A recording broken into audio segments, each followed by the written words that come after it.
O contrato de abastecemento da auga no Concello de Pontevedra segue sobre a mesa. Dende o PP consideran que hai moitas preguntas sen responder.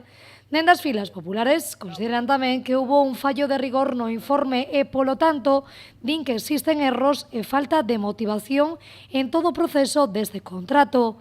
Por esta razón, van a solicitar a celebración dun pleno extraordinario co fin de pedir explicacións sobre este asunto.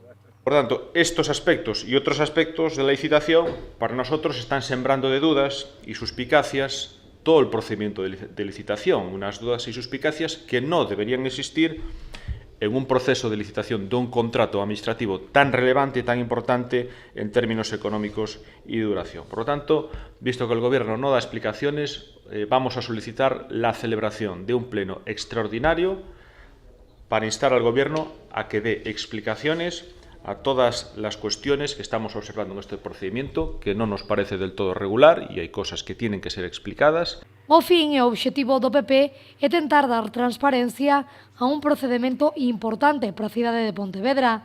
Dende as filas socialistas, pola súa banda, consideran que este procedimento se debe de paralizar.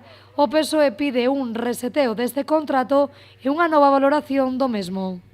Por lo tanto, non só pedimos a paralización, sino que pedimos unha nova valoración, porque a valoración actual está chea de erros, xa non só matemáticos, sino erros importantes en canto a cuestións de pura valoración. Hai unha falta de objetividade absoluta, é dicir, bueno, non me vou a repetir no que xa me repetín, pero creo que está bastante claro que algo malo fixeron cando dende a última mesa de contratación aínda non tivemos ningún outra reunión.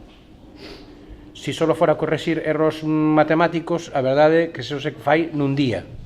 Un contrato do abastecemento de auga en Pontevedra que seguirá dando de que falar, xa que o PP solicitará este pleno extraordinario onde agardan que o goberno local esclareza todas as dúbidas que dende a oposición teñen en todo este proceso.